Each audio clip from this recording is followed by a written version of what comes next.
Thanks, everyone, for being here. Really great to see people's faces. I think we probably got dozens of time zones represented here. It's just a great moment to be with you all. So thank you. I'm in gratitude for you for joining this session. My name is Chris Hook. I am a strategic growth and engagement officer with Promundo, based in the United States. I use the he, his pronouns. And I'm going to share my screen just so you can see kind of like the title, like just kind of remind the title of this event and kind of walk through what we'll be doing today. Can everyone see that? We see the presenters mode, Krish. Okay. We see the rest of the slides as well. Awesome. Oh, you see the presentation in presentation mode. Yes. Okay, that should be better. Now fine. Okay. So the for me, the inspiration for this session, it's called Boundless Love, Reimagining Relationships for a Degendered World. That's a lot of capitalized words in that title. And I kind of wanted to walk through a little bit before we dive into the panelists and get into some deep reflection. Kind of wanted to talk a little bit about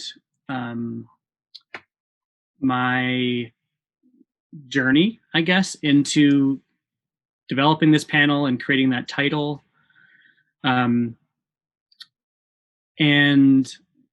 so looking at this title, Boundless Love, Reimagining Relations for a Degendered World, when I was about 22, which is about 10 years ago, I got started in the field of engaging men for sexual and reproductive health and rights. And it's a field, I worked in the US government, and it's a field that at that time, and I think continues, where we talk about people as in these sort of functional ways,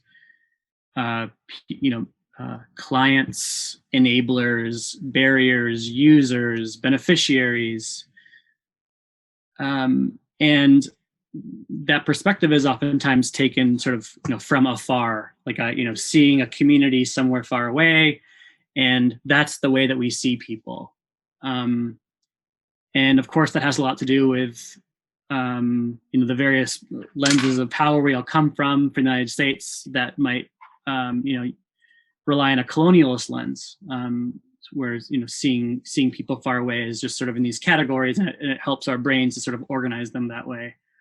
But for me, it became very sort of cold language to talk about people in these sort of statistical, categorical ways. And as I was growing in my own life in my 20s and now in my 30s, understanding of my own self as a nuanced, complicated human being, it was becoming obvious to me that this field, and this field, and I think this symposium is doing a great job of this, is sort of lacking the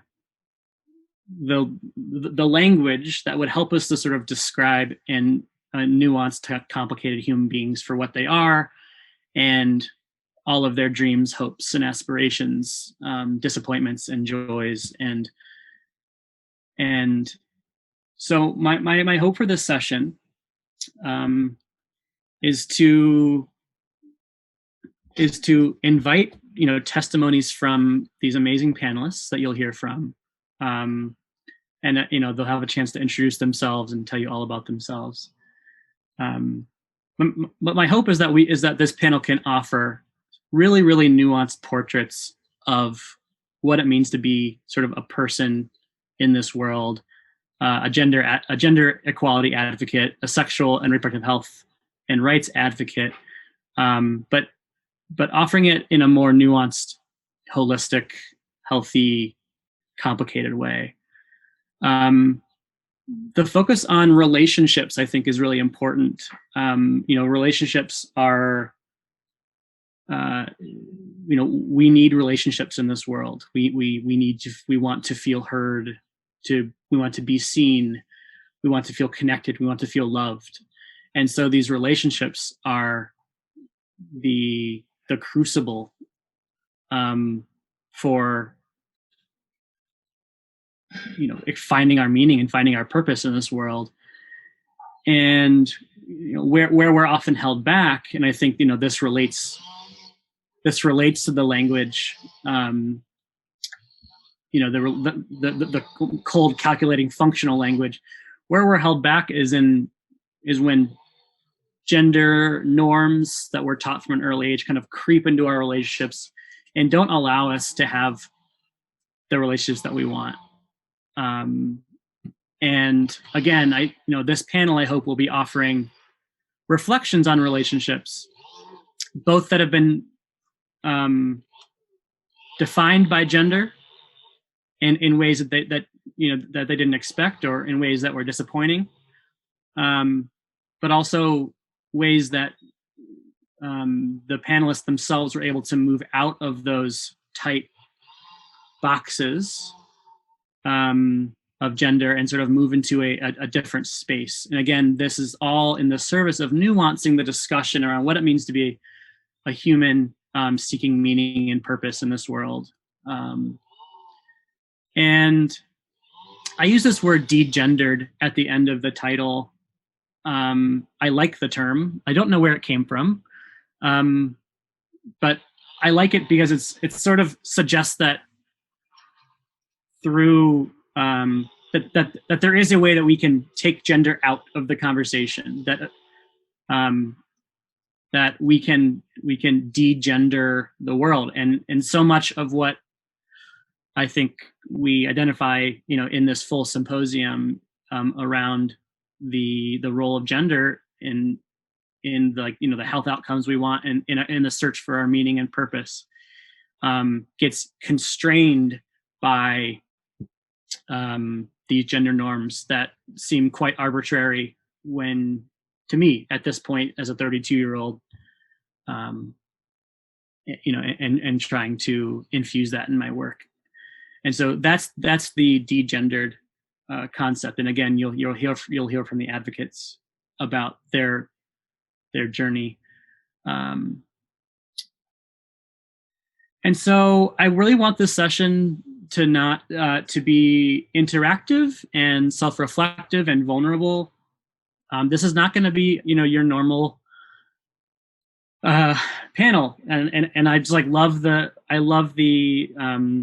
model of this symposium. And it's huge thanks to the Men Engage Alliance for putting this symposium on, because you have been encouraging different types of panels, and panels that are half talk therapy and half gender equality advocacy work, and I just think that is where I'm landing in my journey as an advocate. That's what I need in my life. I need to be connecting what I'm reading about and sending emails about and to my daily life. And if we don't do that, it's a disservice, I think, to the work.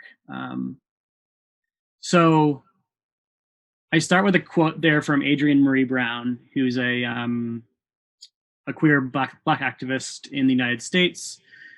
And her, this quote: "Our radical imagination is a tool for decolonization, for reclaiming our rights to shape our lived reality."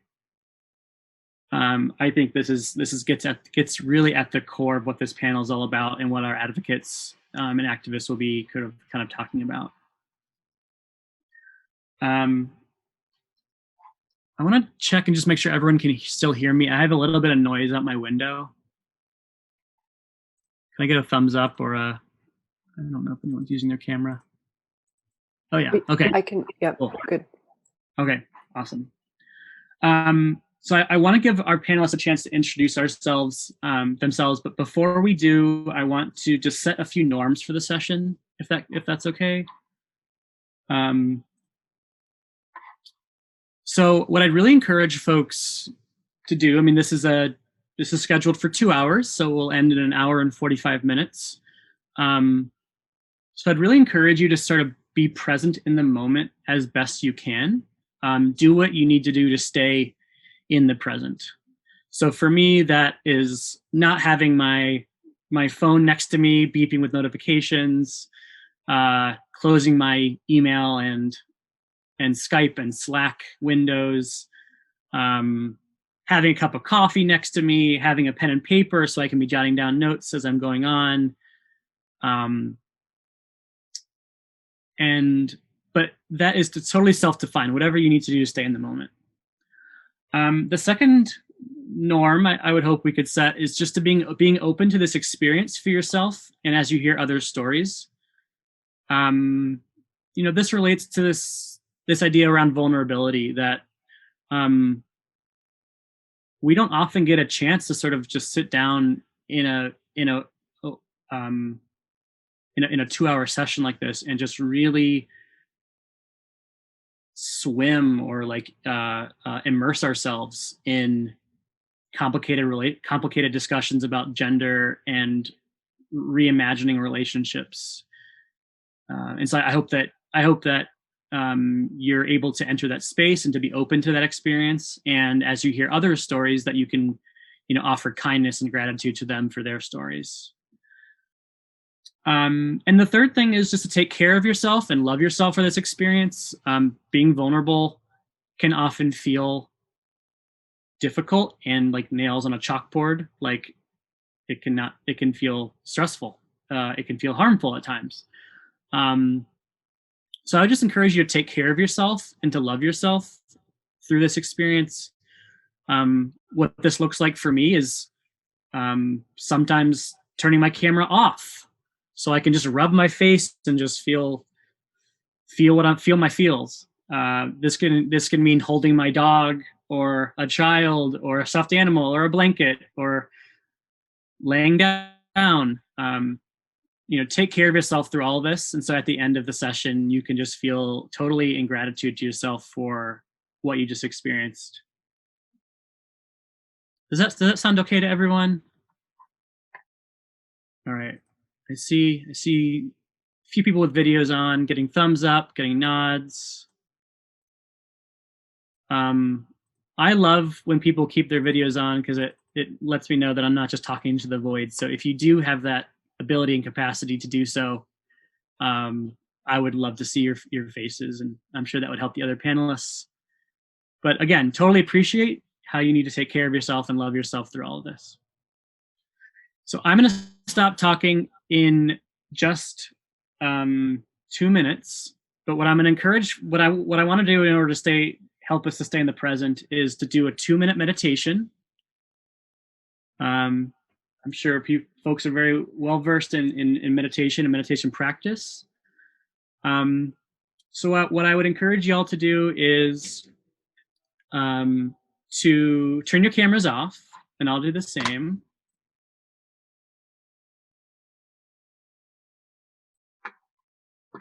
And I'm just gonna I'm gonna stop sharing the screen just for a second so I can look at my meditation text. Okay. So to help us start in the present, I'm gonna lead us through a 2-minute meditation. This can be done sitting down, right where you are. I'd recommend you put your hands on your legs and sit upright if you are able. Okay, so we'll begin now with our eyes open. Take 2 deep cleansing breaths in through the nose and out through the mouth.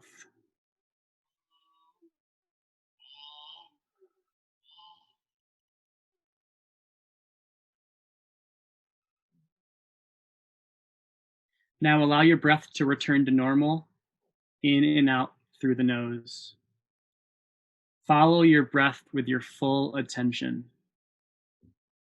Notice the sensation as the air touches your nostrils. Follow the breath for its full journey, all the way through from your nasal passage into your lungs and down to your belly, feeling your belly rise. And then reverse that breath. Feel your belly fall as the breath leaves your body.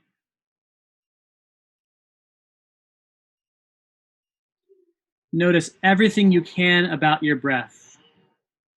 The temperature of the air, how it feels at the tip of your nose, in the back of your throat.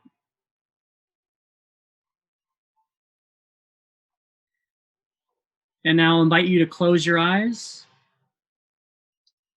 and take 8 to 10 of these fully conscious breaths and notice the change in your body and how you feel when you're done.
All right, thank you very much.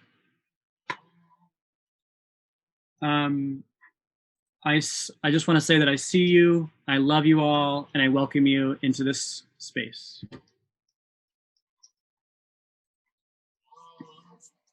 I would love to now invite our panelists to give just to go around, do a quick, just an introduction to yourself, what you hope to accomplish in this session, and anything else you want to share about yourself.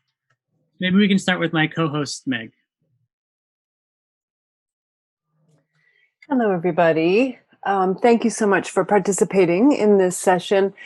I don't want to say that much about my background because I think that in a way, the real introduction will come when each of us speaks and talks about making those connections between our understandings of gender and all, and all aspects of our lives.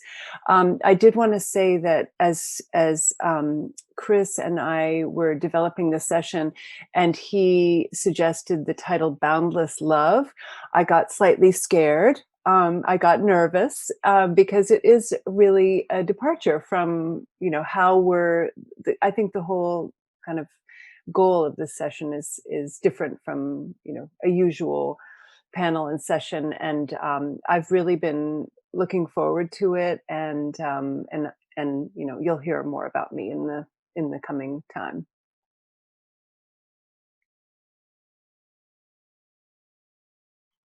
Great. Manak, do you want to go? Sure. Thank you very much, Chris. Thank you for having me in the session and for giving me the space to speak. I'm Manak. I'm based in India, in New Delhi, and I work with a small youth organization. I have a background of working on issues of gender, sexuality, and masculinities. But like Meg said, and Chris has set up for us, I think this session is really different from any other webinar, any other such convening that I have attended and I have seen happening. And I think what I'm looking forward to most is the ability to be authentic and the ability to be vulnerable, because I think that's something that we set up as an expectation in lofty terms when we talk about working with men and working on issues of gender, sexuality that are deeply personal to many of us. And I think it's that expectation that must also go inwards. And I hope to be able to meet that for myself and learn from others in this session. Thank you for having me.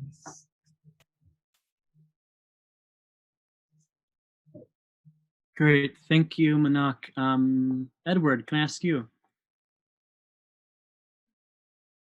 I thank you very much, Chris. And yeah, first thing is to thank you for thinking about me when you were organizing this and for the invitation. And I think, as you said, this is much more of a sharing of a personal journey and reflections along the way. But just to say what I do on a day-to-day basis is lead the He for She initiative, which is a UN initiative that invites men to join women in promoting gender equality, including people of all genders. Similar to what you have stated and what Manak said, is that when you shared and invited me to this, I felt that this was very different to the kind of webinars that I've been involved in, and when I called you to get a deeper understanding of it, I felt this, it was very much about the person that I am and where I'm coming from, and the relationship that I've encountered in my life, how they've shaped how I think, how I act, and how that then links up with what I do on my day-to-day basis. But that's recognizing that our lives, and for me, issues of gender equality is much more. It's kind of like very much a call. It's not necessarily. It's kind of the way you live your life. It's not unlike other career areas whereby you, for example, accounting or engineering. This is very much about your relationship with yourself and others, and how that shapes out either positively or negatively. So thank you very much for having me. Edward, it's an absolute honor to have you. Anthony, can I ask you to go? Yes, sure. Thank you so much. Yes, thank you. I don't want to sound redundant after the other amazing panelists have spoken, but thank you to Men Engage and to Promundo, and specifically to Meg and Chris, for not only inviting me to take part in this interesting panel, but for the conceptualization of such a panel. I think we all, in my personal approach to gender and what we do at Abad, Resource Center for Gender Equality, where I work as a masculinities technical advisor in Beirut, Lebanon, and nationally in Lebanon, we do focus very much on the personal is political. And that's in the history of feminism, and it's in the history of a feminist approach to masculinities. And I think this session is so important, not only to kind of be real and have a very forthright conversation about our journeys, but I think it complements so many other sessions so well, because when we hear the perhaps too cliche term of transformational change, it really does, it really should be transformational. There really is a journey there, and so much of that journey is not just who we've read or what we've come across within our work or the statistics available, but very much on a very personal level, what we've passed through and how we've analyzed that and how that has worked into our schema of gender relations and a gendered world, and if it's possible for that to be degendered, and how. So I appreciate the genuine nature of how this is set up. I appreciate having you with me, and for having me with you. And yeah, I'm looking forward. Thank you so much. Great. Thank you so much, Anthony. It's such a great honor to have you. And then the last panelist is Benno. It'd be great to have you introduce yourself. And this is my first time I'm meeting you as well, so great to meet you. Yes, I was not supposed to be here due to another meeting, but the meeting was postponed, so I'm glad I could make it. I live in Mexico. I'm made in Mexico, but from Dutch origin. Father of 4 and grandfather of 3. And I've been involved in Latin America and Mexico men engage efforts since the last 12, 13 years. When you sent the first invitation, Boundless Love, it reminded me of the Spanish, that is the Spanish title for West Side Story. I didn't get to see that movie. I was too small to see that movie. But it was called Amor Sin Barreras, Boundless Love. But now now that I'm 67, it sounded more as a Buddhist invitation. And I like that very much more. I'm currently involved with the National University for a year in the construction of an integral program in working with men, with the coordination of gender equality. And it's a great challenge because I see too many men, as feminists say, that don't understand that they don't understand. That's and I think that's true, as well as I didn't understand many things in this realm of the relationships among men and with women. So I'm grateful to be here. I haven't used my English for a year, so it's a bit rusty, but I think I'll be present. Thank you, Chris, for insisting, and Meg. Of course. Thank you so much, Benno, and all the panelists for those introductions. These kinds of panels, as you've all noted, are unique and I would say uniquely difficult over Zoom. I would have loved to have this conversation at a round table where I could hug you at the end of it and grab your hand and say thank you for everything. We'll have to settle for this for now. Just to give a sense of the rest of the time, how we've designed this session is that we're going to be giving our panelists and the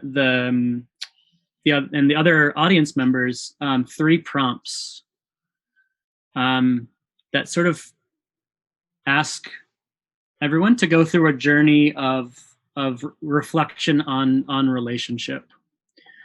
So for audience members, we would love to invite you to be answering these prompts as well, and we'll leave time for that after the panelists have answered. We'll have a 2 to 3 minute sort of journaling time for journaling. So the idea is that you would come away from this session with sort of a piece of paper or a document on your computer or on your phone that has some pretty deep reflections for you to sort of continue to build on. So I've got my pen and paper here. So I'd really encourage the folks on the call to grab pen and paper or to set up a Word document or a blank document in your phone or computer. So we'll start with the first question. And I'll ask our panelists each to respond to this. If you'd like to skip that one, please just pass it to another panelist who hasn't gone yet. So the first question is going to be about, let me see if I can click on it. Okay. The first question is to describe an instance of where gender norms, gender understanding sort of crept into your relationships and imposed constraints in a way that you didn't expect or only came to sort of appreciate afterwards. So this is the first prompt. And I'll keep it on the screen for folks if they want to write it down. Our panelists had the opportunity to sort of to know these questions in advance, so I hope that they have prepared. So I wonder if Meg, would you like to go first? Sure, I'd be happy to. So I wanted to talk a little bit about kind of enhanced awareness that I've had recently, and really with the opportunity to prepare for this panel, about how my gendered upbringing has affected my professional life. And it's not that I, was unaware of these connections before. After all, we spend so much time thinking and talking about these things. But I think I just have come to appreciate kind of in greater detail and specificity. So I wanted to say a few words about my upbringing and how it has created additional resistance, friction, and effort over my professional life in many respects to overcome. My parents are very good looking, and my father's work when I was growing up required a lot of entertaining and socializing. So throughout my childhood, my glamorous parents were always going to parties and hosting important people, and the implications for their children were that we were important props to that glamour, and we had to have good manners. We spoke when we were spoken to. We were nicely dressed, and we were well behaved at all times. And my mother, in particular, somebody very intelligent and well educated, emerged from her own childhood with very strong ideas about the need to adhere to traditional femininity, of which appearance is a really important component. So throughout my childhood and into my adult life, I mean, she's 85 and lives nearby, and I'm still, hearing reminders about these things. She was on me about my appearance, especially my hair, which she thought should be cut short and curled to look like hers. Soft curls around my angular face. So as I became a feminist in my late teens, we increasingly had conflicts over how things should be done, how I should dress, all of the choices that I made. And one time in my 20s, when I suffered a broken heart over a breakup with a boy I liked, she took the time to write me a letter, which was something that she almost never did. And in the letter, she explained that if I wore contact lenses rather than glasses and did something softer with my hair, this would not have happened, and I would be more successful with men. So this is all by way of saying that now that I'm older, I recognize the impact that this continual emphasis on appearance and on the kind of highlighting of gentle traditional femininity had on my professional development, and why throughout graduate school, when I spoke in class, I would blush, from my neck right up into my hair. It was very difficult to sort of stick out and be bold, and that I often experienced being big and tall as kind of undermining my power, because I was afraid of being viewed as somebody who became a feminist because she could not fulfill some core requirement of traditional femininity. So it's, I guess, I'll stop there, but just it's been great to have the opportunity to sit down and kind of unpick some of those things. Thank you so much, Meg. That story, so much of our of gender, when our learning starts from an early age, and goes back to our relationships with our parents. And as an amazing gender equality advocate, I just really appreciate and reflect your how you've been able to transform some of those initial pains and disappointments into a stunning career. So thank you. Edward, do you want to go next? Oh, yeah, sure. I'm happy to go next. I think reflecting on my life and just to provide a background about my family is that I'm from a family of 4, all boys. And something that I was very conscious in my life is that as I grew up, we didn't have a sister. I didn't have a sister in my life.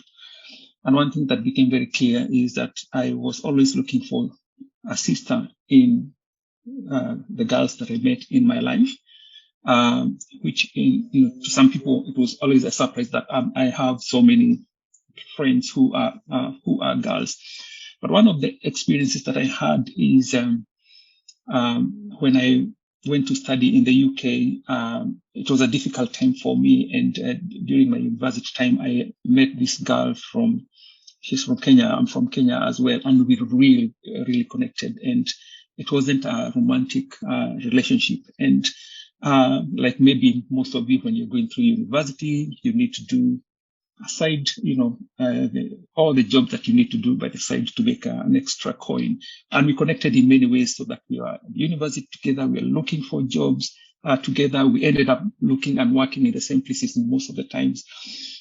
And all along, there was many assumptions by people that me and that girl were having a relationship, but actually it wasn't. In this girl, I met a sister who loved me as a brother, and many people would not appreciate that.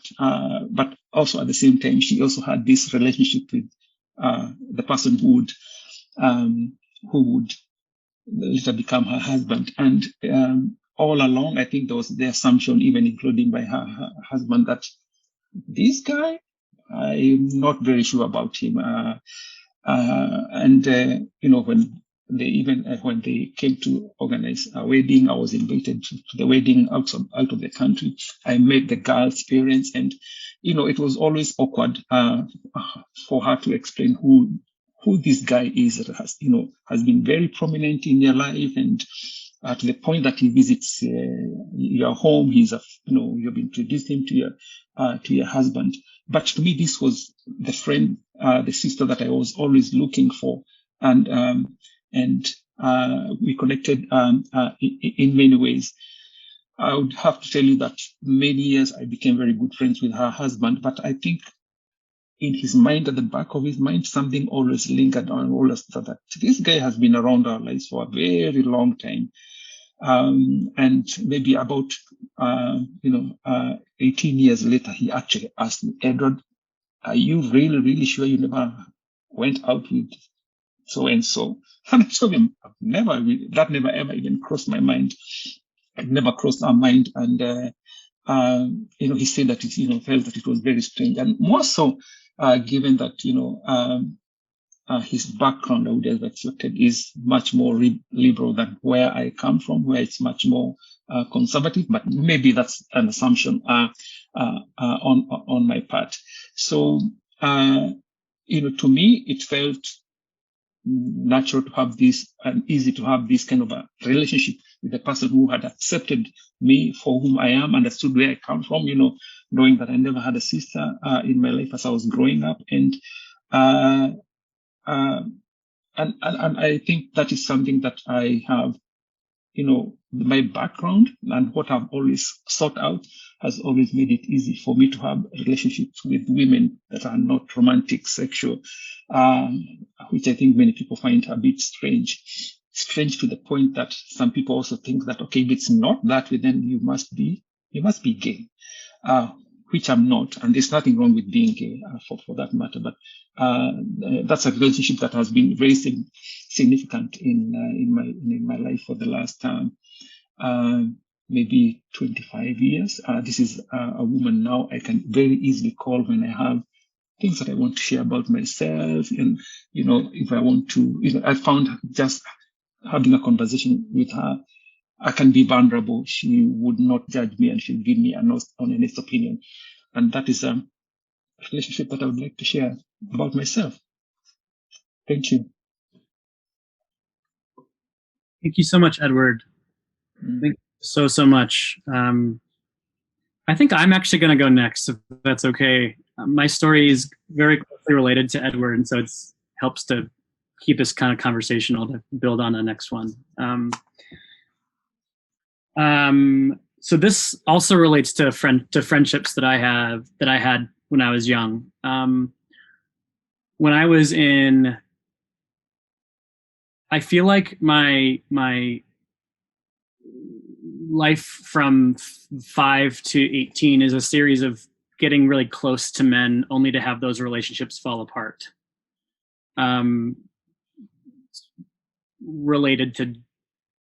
Probably related to gender.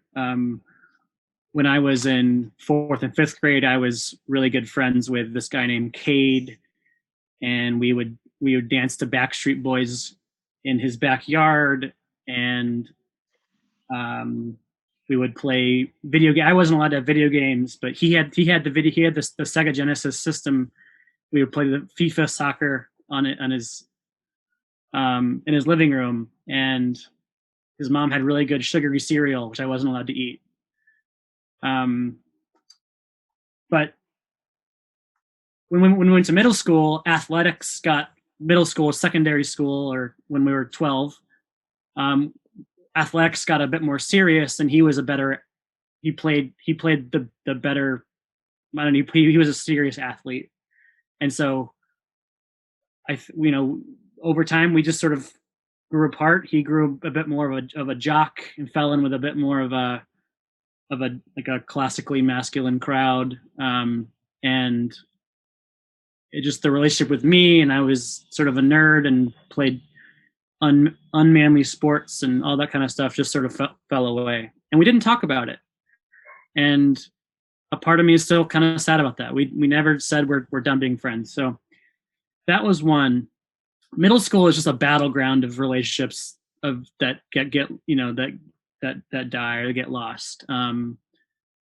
I think the most striking and most painful was that I was friends with this after Cade. I got a new friend named Eric. We played baseball together. He had this big yard in a rural part of town. We would just hit baseballs. He would pitch and I would hit. We had a fairly close relationship. I don't think that I defined relationships in any way back then. I just liked hanging out with somebody. I didn't necessarily think about the gender, although that was creeping in. But we were close. We hung out every weekend and all this kind of thing. But there was one day in middle school, I think we were 13 or 14.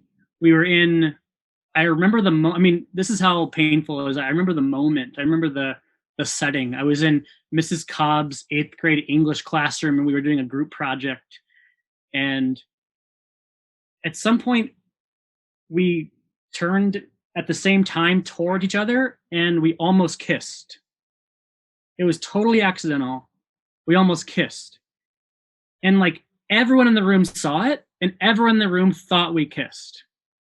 And it's funny now, but like it was, looking back on it, for a week straight, I had to walk through middle school hallways and endure whispers, and literally everybody was laughing. And of course it felt like that. Maybe it was like that, maybe it wasn't. But every single class I was in, people were asking me. And the shame of it is so palpable now. That this idea that men shouldn't kiss, being very, very, very shameful. And so the fact that I felt shame and guilt about possibly doing that. I mean, there was even a moment when somebody went up to the microphone in our lunchroom and announced that we had kissed in front of everyone. And I remember having this reaction. I wanted to punch him. I wanted to do all these things. Anyway, it was a horrible moment because of the shame around being gay, or the shame around liking a man, and because of that, our friendship ended. And again, just a battleground of these relationships that get lost because men just can't get too close to each other. We're just not allowed to be that close to each other. Relationships can only be a certain way. So anyway, I'll end there. Thank you for listening.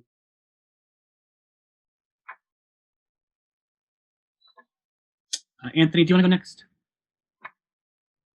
Sure. Thank you, Chris, and thank you. I mean, everyone who's spoken so far. That like your setting the tone for bravery for all of us to be vulnerable and setting the tone for the session. So thank you so much. So when I thought about the question when Meg and Chris originally gave it to me, there's so much to pull from. As Chris said in the beginning, gender is so immersive that it's hard to be surprised or to think about when I was surprised by a gender element, because we're conditioned quite early on with scripts to know how we should act, even if we've never been in a relationship, whether that is something that we feel inside or not. It's kind of set there as a default. So I went back to think about maybe one of my first relationships that I had, one of the first girls that I ever dated. And I wasn't an early bloomer. I was quite a late bloomer. The first half of my life, I grew up in Rockford, Illinois. And as an Arab child growing up in the US, it was difficult negotiating my identity. It was difficult negotiating how I wanted to be perceived by others. And very early on, I fell into this, when I was, just as a single young man, fell into this kind of that tough guy script of masculinity, that if you're tough, then people will leave you alone, because I didn't want to deal with so much of the racism that was always around me. And I didn't always see it as racism. It's only as I grew older, but I knew I didn't want to be picked on. I knew I didn't want the focus on me. And when I acted that way, it was very reinforcing socially to meet this masculine ideal of the tough guy. But in relationships, I had no clue who I was supposed to be. I always dreamed from watching movies with my sister or reading about love in novels that it would be more vulnerable. I would be able to show my more sensitive side, kind of with this idea that women would be less prone to judge me negatively if I did show these things. And I think that's what surprised me in the relationship I'm going to speak about. We started off really well. There's a honeymoon period. I was quite vulnerable at the beginning, and I think it was going well. And a few weeks in, again, keeping in mind that this is one of my first, so weeks are like eons in a young dater's mind, even though I wasn't super young. Another guy that I knew, he was actually a friend of mine, had hit on her when we were when she was at a party. I didn't go to the party, so he made an attempt to get to know her. She felt uncomfortable with it, and the next day she talked to me about it on the phone, and I remember thinking that now I should be the tough guy. Now I should go and talk to him and be aggressive, and I didn't know again what I was doing, but I felt that this is what I should do from scripts that were around, from friends who heard about it and said, I should do that because that's disrespect for me, and et cetera, et cetera. And I did. And me and the guys spoke about it. It was much more peaceful than actually I had anticipated, which I was happy about. But why I'm bringing this up is I didn't expect a reaction from her and from, weirdly enough, even her mother. And again, this is coming from the intersection of she was not an Arab girl. And before this, I had never met her mother.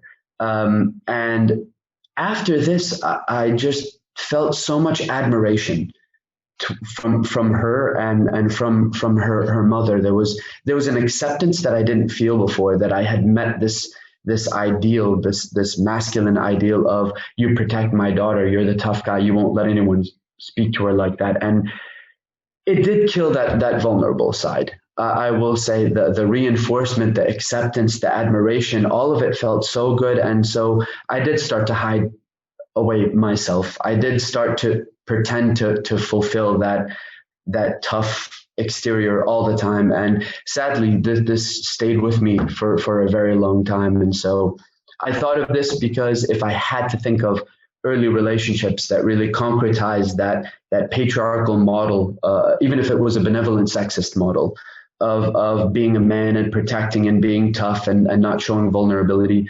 this is probably what did it. And it crept not only into this relationship, but into all the relationships that took place after that. So thank you for listening. Thank you so much, Anthony. I think we can all agree that sometimes doing the traditionally masculine thing feels good, but we know that the downside to that. Manak, would you like to go next? Sure. Thank you. I think, thank you. I'm just still thinking about all the other people who've spoken before me, and I'm going to use this space to think as I speak for actually a bit of sense making around something that I haven't really completely processed yet. When you sent the prompt for this, I've been thinking about what would be the most effective way of thinking about relationships and gender in my own life. And that led me to thinking about the most significant relationships that I've had. One of my closest relationships in life was with my mother, and with whom the last year of her life, I spent that year as a primary caregiver for her when she was undergoing treatment for cancer.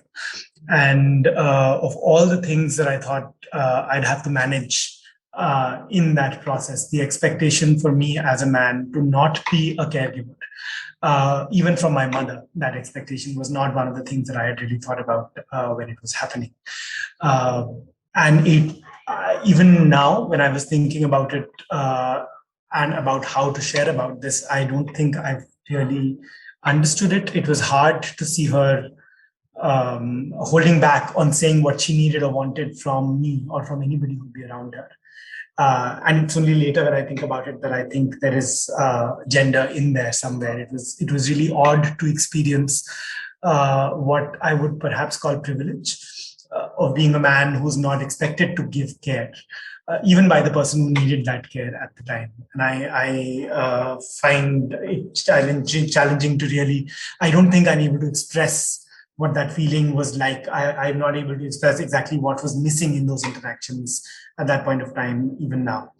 Because my mother was pretty amazing at being self-reliant, even as I wanted her to see me as someone who was responsible for her needs, just physical day-to-day needs more than the emotional ones. It was hard to see her slowly accepting that that physically there would be no other way.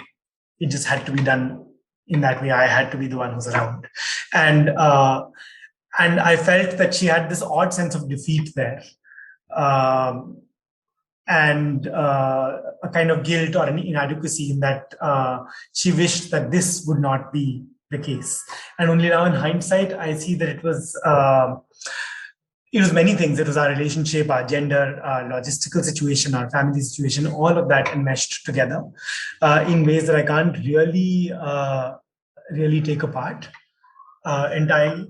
But I know that gender was part of it. The gendered expectation of what she thought she could expect or could not expect from her son was part of it, even though for me, if I think of my own life and my own influences to why I do what I do right now, I would consider my mother and her being able to break out of gender stereotypes for a large part of her life was significant to that.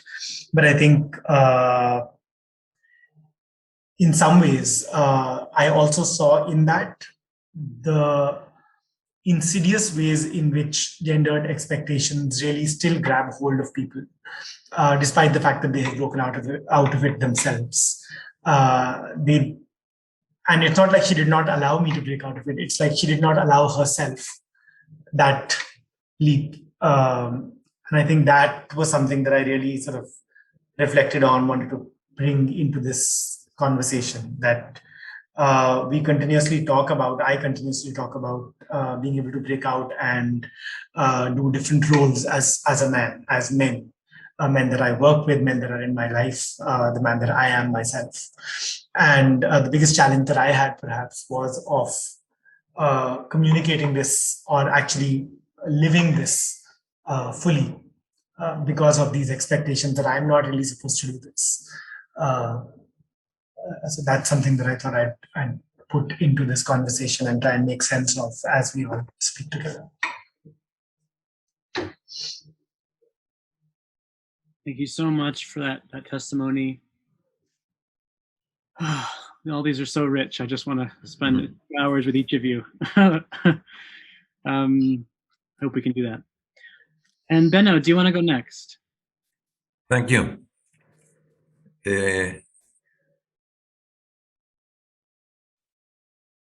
I'm very moved by what I'm hearing. I speak with like a sense of uneasiness in my chest. I suppose it's vulnerability.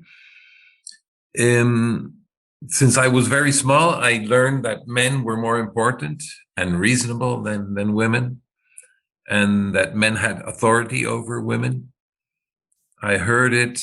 I saw it in stories, bedtime stories, for instance. I saw it in the media, but especially I observed it in the relationships among my parents, and also in the way I and my two brothers related with our youngest sister. I saw it in the school, so it didn't creep in. It was part of the core of what I learned. My mother followed my father's plans to migrating to Mexico during the post-war crisis in the Netherlands. She followed him. He was the one who had the desire to have new opportunities, and they picked Mexico.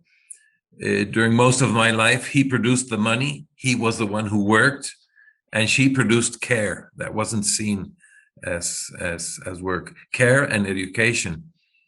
And still, since I think I noticed that in adolescence, there were fractures, since my mother was not only more sensitive, but also had more emotional intelligence than my father. I also started to see that many young girls and young female adolescents were much more able in school than myself and many other boys. Especially when I started middle school, I started to be a shy dissident on how boys judged women or young girls. That led me to a quite lonely adolescence, where female friendships were part of my salvation at that time. I started very late with my romantic relationships, and those relationships were adjusted to the norms in Mexico. Men have to take the initiative to dance, if you want to dance with someone, with the risk that you might say no. The initiative to go out, to pay for meals, you have to invite, and that put a lot of stress on my allowance budget. I even remember a Freudian slip. We were looking at the menu, and instead of asking for a cappuccino, I asked for $1.50. I was looking at the prices instead of looking at the products, because I wasn't sure what she was going to ask for and if I had enough money. The initiative to go steady, to have sex, though that came quite later, and the initiative to marry. You see that all over the media. Even though in all those initiatives, I was tremendously afraid. The fear of rejection limited me greatly. Still, I learned in those times that women and girls can take initiatives, but in subtle ways, because if it wasn't an open way, they might be considered negatively. So my conclusion is that gender norms didn't creep in. I think we should rephrase the question, because it was in my core, and I later started to find ways to let it pour out. I don't know if it has poured out completely, but it's I think it's something that constitutes me, and I think I can talk at least for most of men I know and work with. I think that would be my first intervention. Thank you.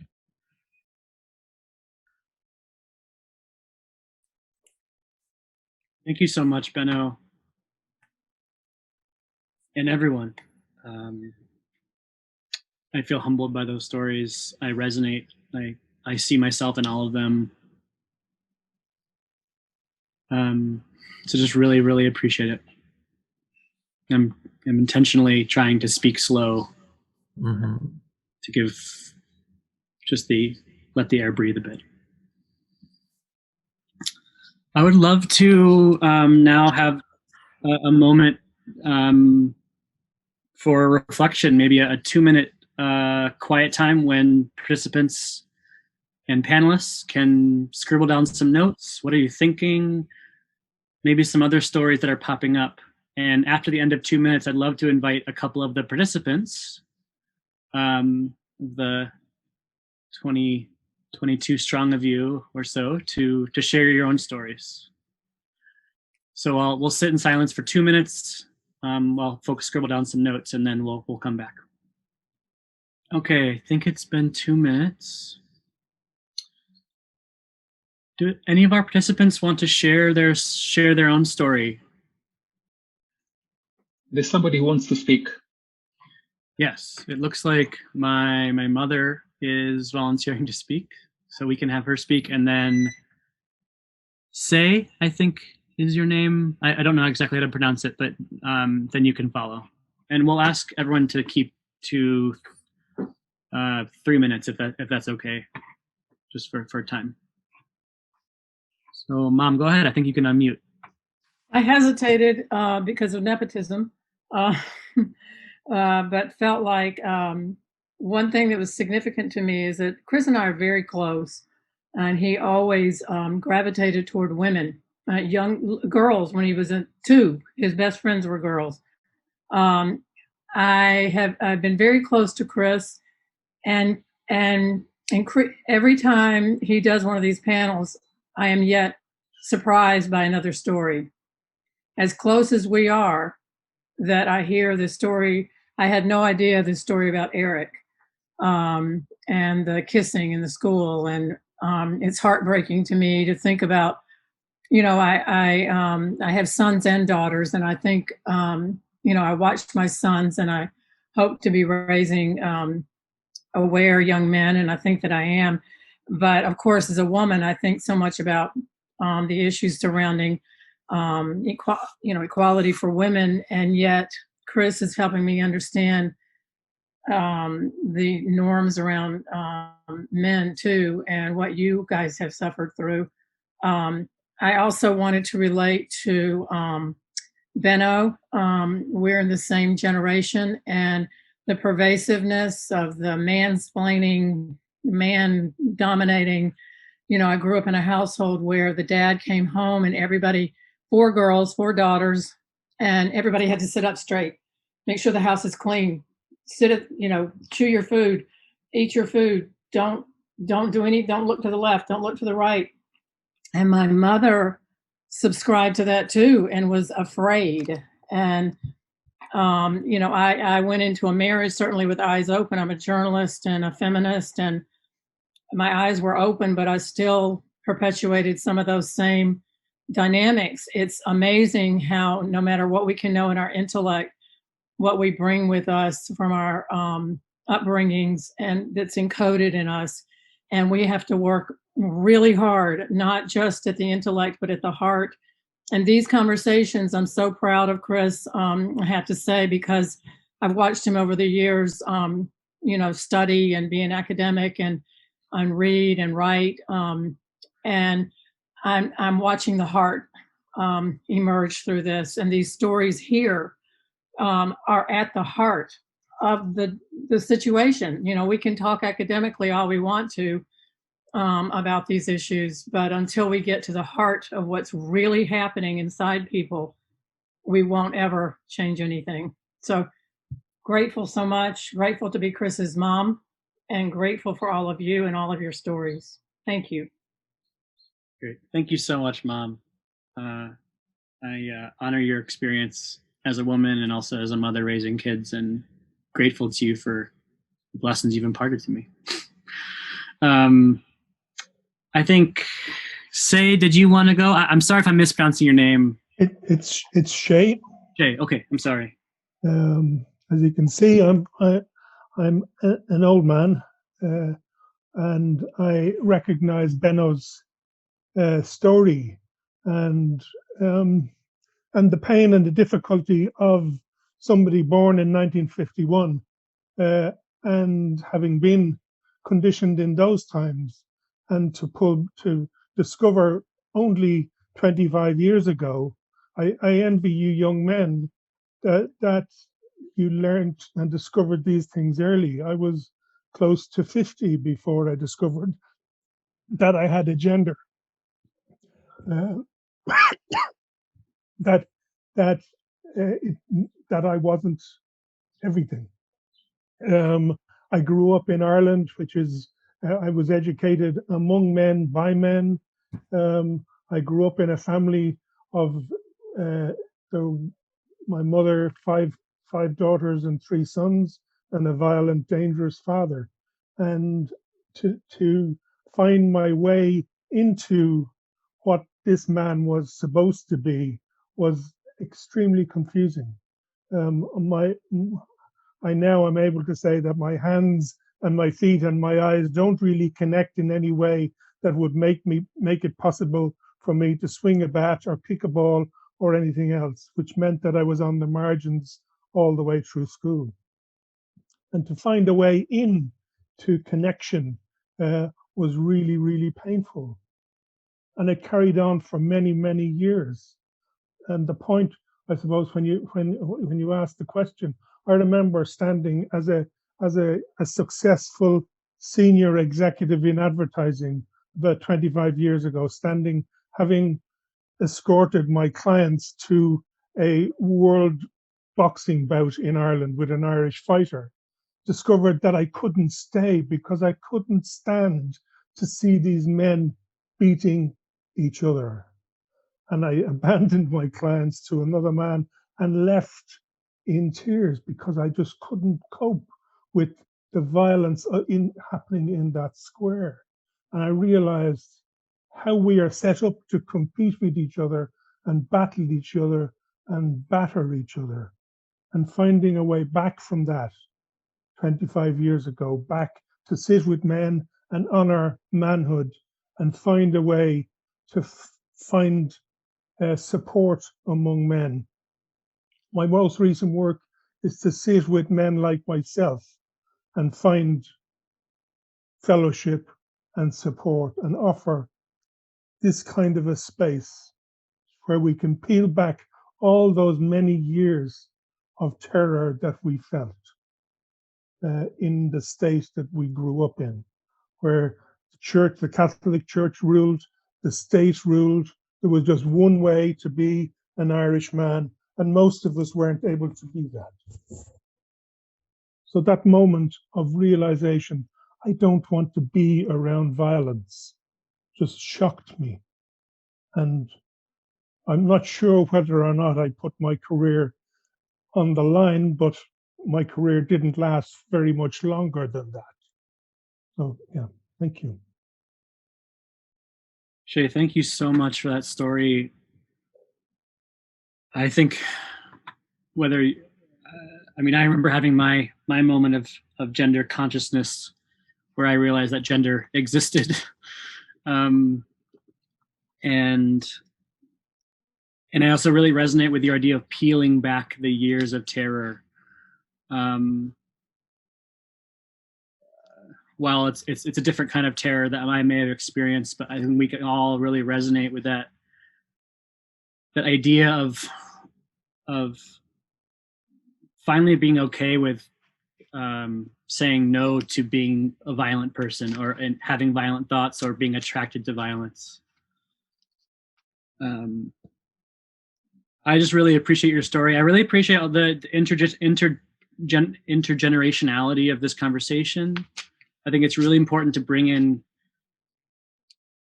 folks of many different ages who can reflect on this in really beautiful ways through their lives. So thank you for that as well. And thank you, Jan, for sharing a story. Jan, maybe Jan, I don't know. Who said, the father of my first girlfriend did not think I was man enough to have a real hardcore well-paying job, to take care of his daughter because I had chosen a care and activist career. He forced his daughter to break the relationship with me.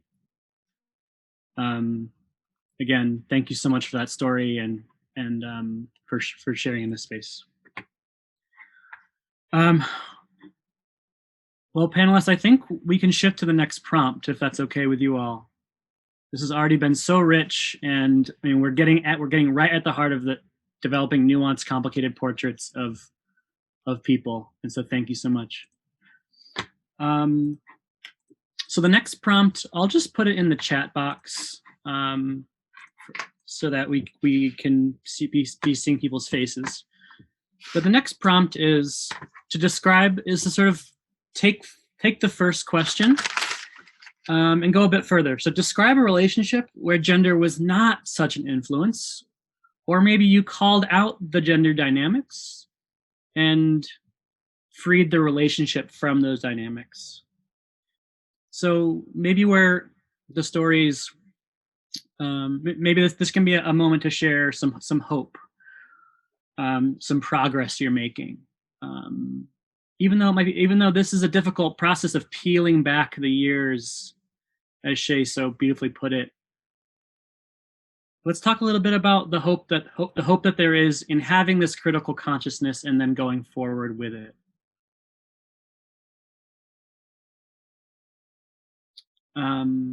So Meg, do you want to go? Do you feel up to that right now? I don't feel like I have a, developed, full story on that. So I'd like to pass. Okay, great. Edward, how about you? I'd like to give it some more thought. So if you're able to invite somebody else, then I'll come next. Sure. Anthony? Sure, I can go, and I'll actually try to be very brief, just in order to hear all of these wonderful voices that should be, all of us should be in a circle, as Chris said, and be sharing right now. So I don't think that I've had a relationship where gender wasn't there. Again, I think that it's such an immersive, but I would hope everyone has the experience of the relationship that I have now with my wife. And it's because she's a feminist. I think that's the secret with all men that I speak to who if they are interested in women or they have a relationship with women, I think being able to hear feedback from someone who is aware of gender dynamics, and where that is a debate of care and it's a constant negotiation in a relationship, it's been so fulfilling for me. My dream is to one day fully realize the role of ally, but I'm very conscientious, and I try to state as much as possible that patriarchal masculinity still creeps into my everyday life. Certain roles that I still feel pressure to play, emotional reactions that I still have. Tears were very systematically drained from my eyes at a young age. So I still cry when I allow myself to, but it feels like I'm breaking down concrete walls in order to allow myself to feel that for a moment. And anger still is the most easily accessible thing that I can pull out of my emotional box, which is horrible. But I'm with someone who will call me out on that, who understands that, who constantly is really a partner in my journey. And how this, maybe I'll answer a little bit of the third prompt, so to give other people to speak. She has been so critical to my understanding of gender today, tomorrow, what I want to come out of this, perhaps being a role model for a family in the future. Because even when we're in normal conversation or watching something together, she's constantly thinking in that way. She's constantly pointing out privilege to me. And so I think Benno said at first, men don't understand that they just don't understand. She's very good at helping me see where something that's normal for you as a man living in this society has a completely different effect for women and different intersections. And so I wouldn't say it doesn't have gender, but I would say it allows gender to constantly, the concept of gender or the topic to be salient in our relationships, and to continue to help me to grow and to challenge me to be the man that I aspire to be. And again, I would hope that on everyone. And if you're not with someone who has gender awareness or a feminist, maybe I think that's really something that couples can do to even come closer together, to start to always analyze that with each other. Anthony, thank you so much for that heartwarming story of your wife, and its connection to your work as an advocate. That if we have time, I think we were going to touch on sort of how does this connect to your work as a gender equality advocate, and I think you're noting that we're running out of time because these stories are just so incredible. So just really appreciate, you bridging that and sharing the story about your wife. Thank you. Benno, do you want to go next? Mute. Let me unmute. Thank you. One thing I'm reflecting on is like implicit optimism in the questions you are posing. First, with gender creeping in when it is already inside, and how much is it possible to be outside of gender norms in a relationship? I think I haven't been able to do that. I think it's more a question of degree and maybe more of an effort to take note of how gender, to which degree gender is still acting. I have 4 partners. I'm 67 years old. Two of these partners, the first 2, had 2 daughters with me, and they have been great teachers, my 4 partners and my daughters. With the first 2 relationships, I still had these expectations of superiority, trying to have them follow my initiative. I still, in that time, tried to win discussions. That was quite typical.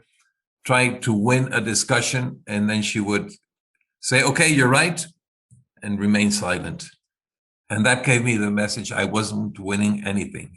I wasn't really understanding the emotional subtext of the discussion. But I think daily life, the resistance of women, arising conflicts, have led to much more equitable relationships, and that's something I think I have given as an heir with their mothers to our daughters. My sons-in-law tend to complain that they are too empowered, and I'm proud of that my daughters are empowered. And I still see in their generation, they're in their 30s, how gender norms are still present in these young men. In the workplace, I think I've learned a lot also in the relationship with women. I'd like to thank Meg to pointing out how my humor could be bothersome or painful to people. Meg is one of the women who pointed that out to me as a lesson. And I've been benefited from a journey in a workshop called Literature, Memory, and Identity, where we have a female coordinator who, for the second time in her life, she works with women much more from a gender perspective, called Men In. 11 men came in, and only 3 of them, including me, persisted. And we've been working on trying to understand from which space we fall in love, for instance. And this stems from what they call the love maps constructed in our subconscious since childhood. I have discovered in my relationships a need to save women that relates to the need I had in my adolescence to be saved. My last relationship was with a feminist, and I still am learning. I tended to interrupt very much and to complete her discourse. And she would say, no, it's not going that way. She called me Chaparrito. That's as a nickname. I'm tall, but Chaparrito is little man. No, the ending is another. Please stop and let me finish. So still at this point of my life, I find that I have to learn about these things. Thank you.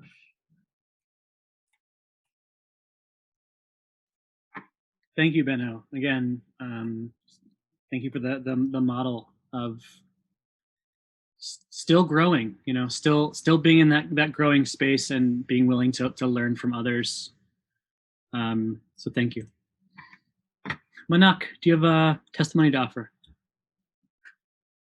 Yes, I'll try and be brief, but I am fully co-opting this dialogue to make sense of many things that I've gone through and I'm still sort of processing. So I'm going to just hope that it is helpful to everybody in this group. I'm going to actually share my screen and show something that I put together just before we started. This is actually something from a letter I wrote to my lover. Specifically, it's pictures of that. And I was thinking and grappling with the exact question that you started us with, Chris, that how does gender show up in a relationship which is between people of the same gender? What does that look like? What are the dynamics of it? And I think I had a relationship before I had my first job, and that relationship lasted for a very long time. And when I realized there are annual reviews in jobs, I said, this is great. This is what people should do in their relationships. They should take stock. And I think something that I realized is that even if between two people, a very, very distinctive direct gender dynamic is absent, I think we inherit many aspects of gendered behavior without it even being gendered. And I think that for me, in my relationship, like you said, calling it out to say that this is something that we have learned. We come from different spaces. We have learned performing this gender dynamic in different insidious ways that has become a huge part of us. And sometimes really directly seeing how I saw my parents' relationship influencing how I show up in my relationship, or how my partner did that. Calling that out, placing it as something that we need to talk about, discuss, be more conscious of, is something that became important as a way of really seeing how do we overcome gender, and also in the process actually trying to figure out whether gender is something to be erased off in a relationship, or it is something to be more conscious of, so that it is us directing how gender shows up and not the other way around in relationships. And I think that has been very important to my understanding of how relationships should be. It then has also led to how I interact with many young people, because working on relationships, sexuality, gender, all of that together is a huge part of what I do in terms of direct work. And it's a huge part of what occupies mind space for young people. So I think that's been my iterative process of living and working around gender. Thank you so much, Manak. I find myself seeing the unity between your and Benno's testimonies around, well, really all the testimonies, but around the idea of you can't get gender out, but maybe we should just be noting the degree to which gender is acting, and seeking ways to address it. So here's where I'm gonna say my testimony, because I think it really relates to Anthony's and Manak's around a relationship that you are trying to sort of you're trying to address it in your current relationship. So I'm a serial monogamist. So I've had 3 or 4 long-term relationships in my life, and I'm 32. So ever since in high school, I was like just wanting to find the person to settle down with. And the second to last relationship was 6 years long, the longest relationship of my life. It took me through my 20s. It took me through graduate school. It took me through the angst of being 24 and the angst of being 30. So with more angst to come for sure. But that was a relationship where I just wasn't thinking a lot about gender. I was just thinking about, am I happy? Are we satisfying each other? Are we having fun? Does she like me? Does she like my friends? Do I like her friends? And not really diving into sort of the power dynamics. And this is where I credit both sort of the work of the gender equality work, and then also my parents, who were on a long-term journey to sort of figuring out the dynamics in their relationship, very, very publicly in the family, talking about it and talking to me about it. So when that 6-year relationship ended, because because these dynamics, I started to be aware of these dynamics, and once they're called out, sometimes it's really hard to peel back. It's hard to start over. When you, not just gender, but I think this is where it's important to say that men can embody traditionally masculine or feminine characteristics and ways of conflict and fighting and negotiation, and women also, we all experience sort of the spectrum of I guess, what do you call it, like sort of gender in our lives, and it shows up in so many ways. And I think when you're in your first really serious relationship, you're trying out a bunch of stuff. You're sort of trying to see what works, and you're relying a lot on instinct. So just to say that relationship did not go well for that reason. We didn't start from a place of health and well-being and sort of addressing these dynamics. So the upshot is that I came to Ohio in the United States after COVID, and really with the idea that I want to start over, and I want to be in a relationship where these dynamics are fully addressed and fully present. And I think it's a really beautiful moment to start from that, to say, what do I want? Or what do I want in my life? What complements my life? And then to go and try to find it with those criteria in mind. Right. And so that's where I think, like, doing the self work, right? Like knowing what I want, knowing what I need to feel okay. And then, first, so doing the work to feel okay, to feel like, there's this great book called Road Less Traveled, where he says, you should want to be with someone, not need to be with someone. Right. So getting to that point of saying, I am a self-sufficient human being. I'm taking care of my own stuff, but I want someone who's going to complement me and bring beauty to my life, or whatever it is. And so with that, I have been able to find a partner like that, which is just so lucky. I'm just so grateful to her for. Our first conversations, we both started from a place of, well, I'm okay, but here's what I'm looking for, and she was able to reflect the same back to me. And it's a relationship. It's a really, really beautiful relationship that I'm just sort of still exploring. But the core learning for me is just starting from a place of what do I need? What do I want? What do I want? And then going out and getting it. And it's teaching me lessons about relationships in general. Right? Because we can apply that to so many things in our lives. I'm okay as is. So what do I want? We can apply that to our friendships, our non-romantic relationship. We can apply that to our work, right? I'm okay. What can my workplace give to me that complements what I'm trying to do in my life?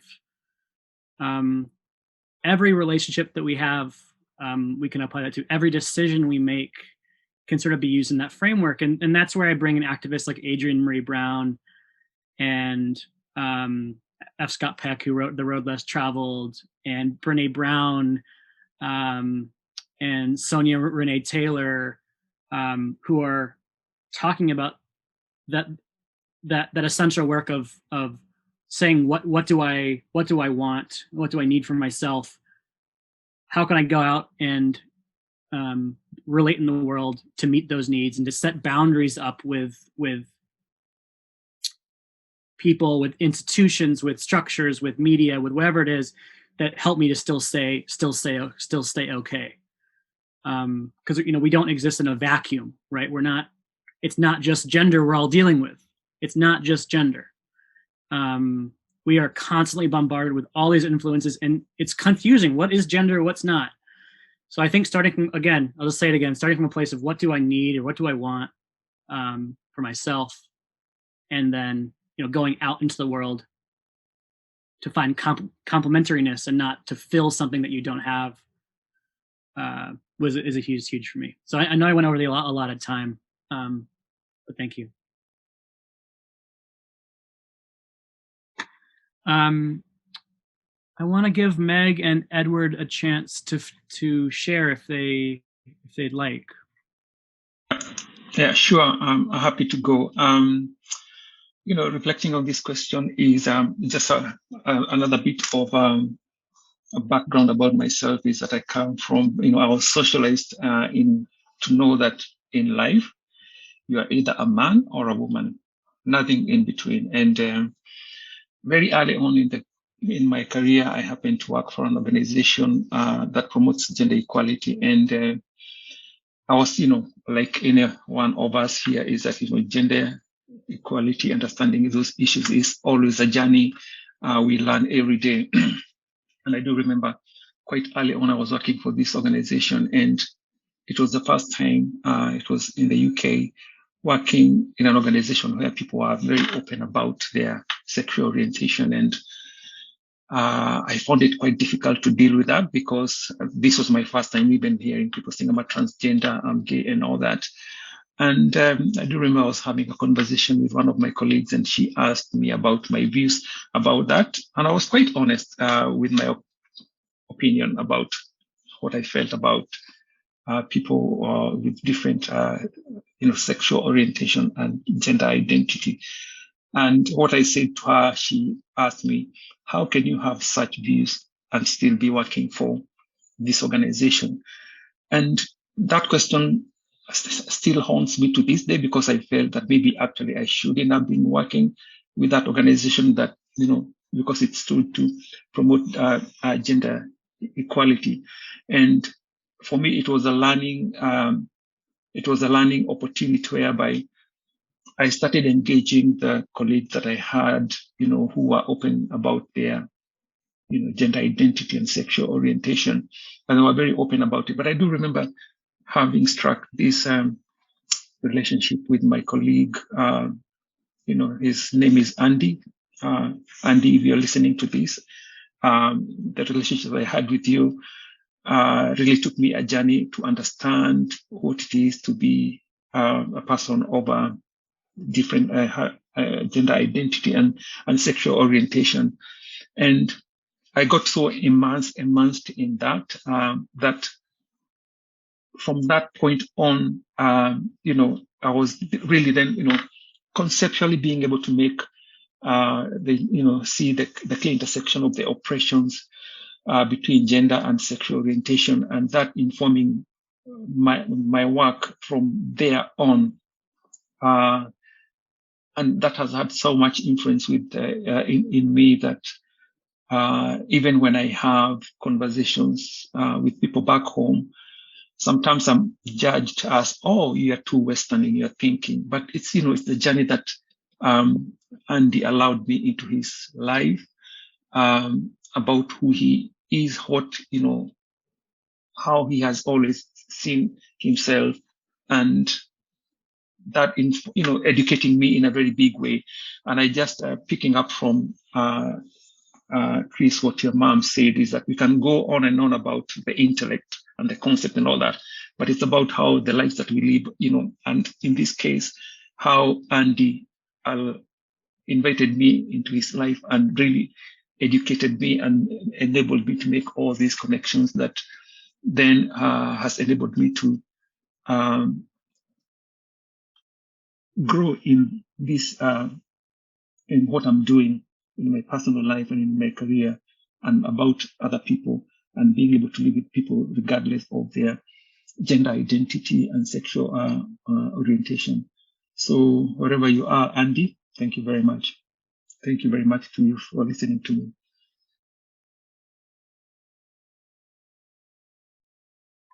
Thank you so much, Edward. And Meg, do you have a testimony?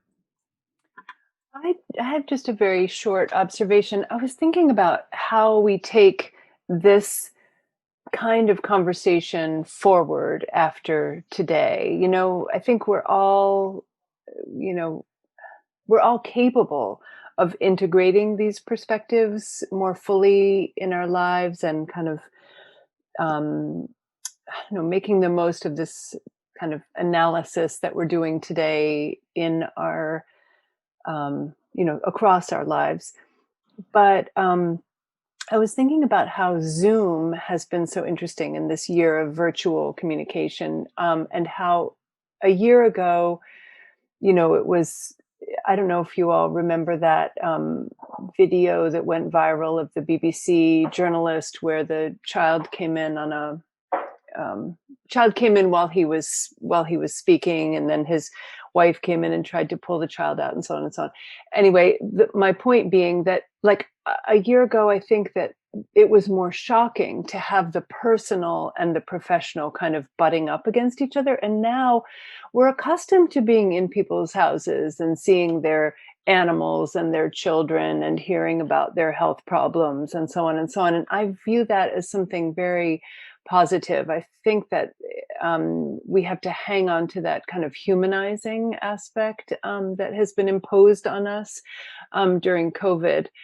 And kind of in that connection, when I was preparing my bio for today's event, I tried to go in a very kind of personal direction. And I don't know if the bios, if everybody has seen them, but I just wanted to share one line from mine, which I think kind of builds on what Chris was talking about with regard to relationships. So what I said in my bio was, Dr. Margaret Green has been scrutinizing her relationships and questioning gender dynamics since she was 8 years old. Incredibly, she has managed to stay married for 20 tumultuous and discussion-filled years while pursuing a career, blah, blah, blah. And I wanted to mention that because I think it is pretty incredible for all of us who are dealing with these issues. Like, it basically introduces an exhausting and wonderful dimension into our personal lives where everything is being scrutinized. You can't coast on the decisions of, whatever the patriarchal, the pattern decisions of the past. You have to invent everything for yourself going forward. And it's a lot of work, and it's uplifting to know that you're all out there kind of having these similar battles and trying to figure out how to reconcile these perspectives, just as I am struggling over here.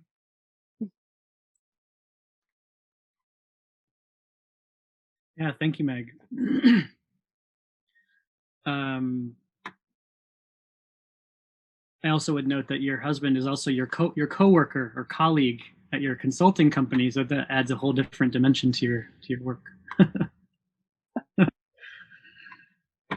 Well, we've got about 13 minutes left. I would love to ask participants if they've been able to scribble down any notes, or they want to share any reflections on the question we asked so long ago around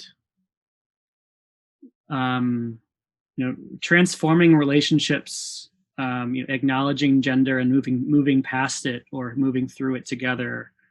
Do any participants want to share?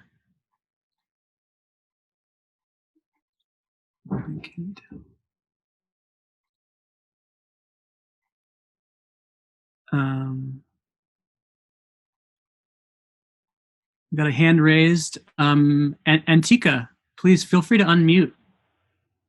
Hi, I can actually also see Emily raising her hand. I don't know if she would like to go first. We could do that as well. Because I could just see her hand raised before. You can go first. Thank you. Thank you. All right, so I'll just keep it brief, and also I think I related to all of you bit by bit. Starting with what Meg said in the last question, I think it is so ingrained norms and behavior that I couldn't notice them in my relationships. I had like a string of short relationships. I just didn't know why were they not working, but were not working for me.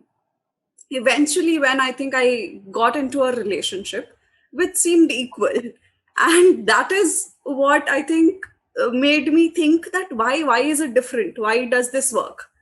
And then I think we started talking more, and it also helped that I started working with men and boys on gender. So that helped me think more. That helped me start talking to him. We started talking to each other. We started writing things down. Every few months, we would just have a recap. We would just write things down. We would read books together. We would watch documentaries together. And I think that helped. Additionally, with my parents, that is a relationship I'm really trying to work on. That is, I think, the most difficult one, because it is also, they have been institutionalized for ages now. But yes, I'm really working, and I'm happy with the little results I get every day. So I just wanted to share that. And thank you all of you for sharing your stories. Thank you. Thank you so much, Antika. It sounds like you're taking Anthony's model of having an annual review, or a quarterly review in your case, of your relationship. I love that idea. Emily, do you want to go ahead?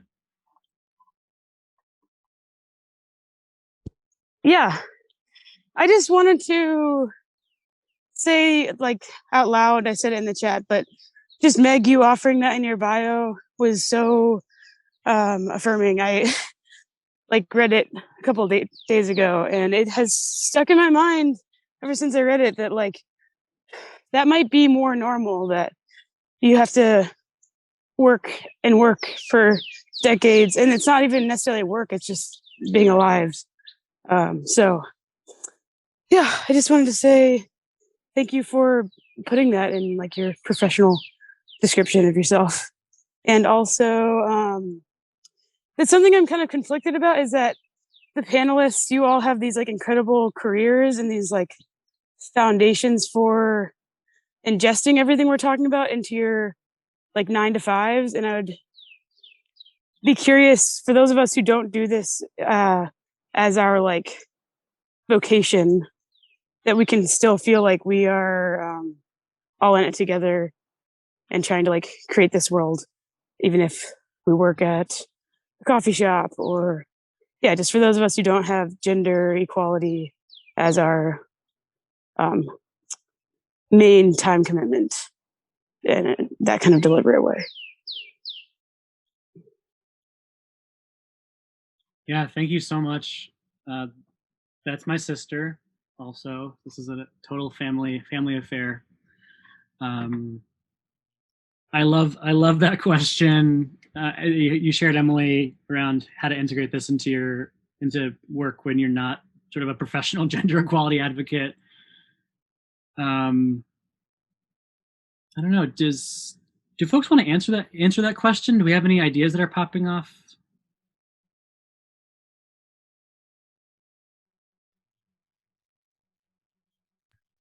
Maybe I can just say real quick that is a great question. That is the question that's at the basis of all of our work. And I've often questioned my own journey. And I think if I wasn't doing this all the time, would I even be in the same headspace or the same level of awareness as I am now? And that, I mean, this is a really shady answer, but I think this is what the work is how do we introduce that to our communities, or how do we introduce that into our cultures then, for this to be a salient topic for everyone regularly, and not for them to have to be in a specific field to benefit from it. But amazing question.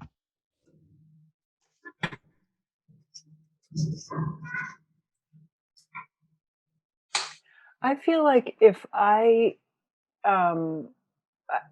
I feel fortunate to work in this area. I believe that I would still be struggling with these issues and thinking through these issues even if I weren't.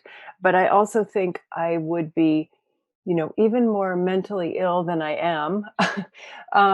Just it would be very painful actually if I didn't have that kind of reinforcement about the ideas and kind of the support and reinforcement for challenging so many of these things that are just obviously wrong and broken and so on. It's so meaningful to be part of a community where people are working on these things all the time. I'm sure I would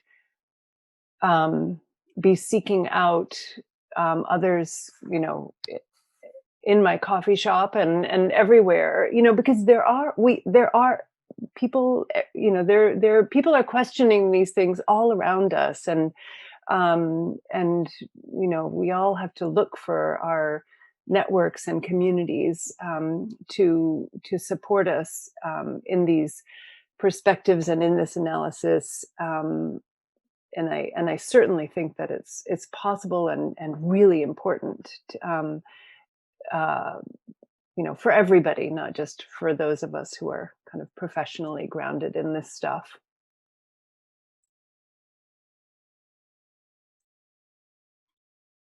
Yeah, thank you. Thank you, Meg. And Jan is posting in the chat that they have conversations with people completely out of this field at a do-it-yourself shop, or with the people who cut their hair, and that always leads to interesting discussions. So it sounds like for them it's just sort of raising the topic and seeing where the conversation goes, being willing to be vulnerable, being willing to sort of just start the conversation, see where it ends up. And I'll say for myself that what I was talking about earlier in terms of asking yourself what you need for yourself, and then what do you want to complement that, I think is a huge, for me, like two core questions that help to sort of define all of the relationships that I have. And it helps me to kind of have that conversation, because when you say, what do I need for myself, and then what do I want, then when you go into the world and you're presented with your choices, then you can say, well, is that what I want? Is that balance? Is that helping me in this goal?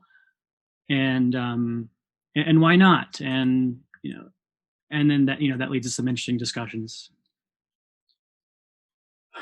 Well, we've got 4 minutes left. I was wondering if we should end with the same meditation we started with,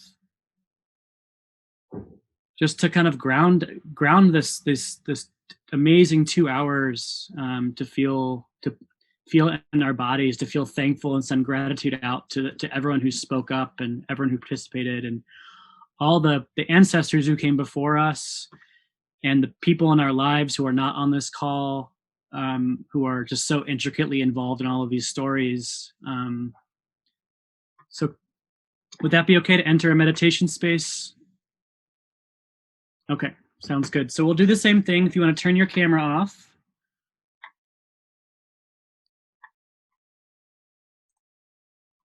And start with your eyes open, with your hands on your legs.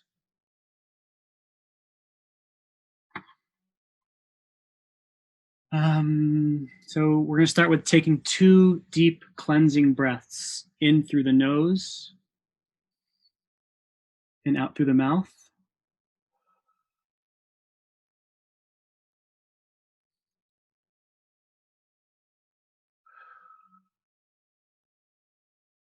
Now allow your breath to return to normal, in and out through the nose. Follow your breath with your full attention. Notice the sensation as the air touches your nostrils. Follow the breath for its full journey all the way from your nasal passage, filling up your lungs, down to your belly, feeling your belly rise, and then reversing that breath, feeling your belly fall as the breath leaves your body. Notice everything you can about each breath, the temperature of the air, how it feels at the tip of your nose and the back of your throat. Also notice how you're feeling. We've heard an amazing allotment of stories, testimonies, thoughts, feelings. How are you feeling? How is your body feeling through it? So close your eyes now and take 8 to 10 of these fully conscious breaths, thinking of the stories you've heard, sending gratitude out to the people on this call, to the people in your lives, to the ancestors who came before us.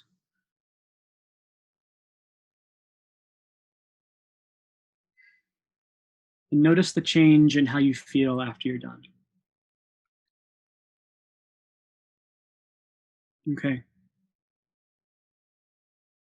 Well, thank you all so much for participating in this session.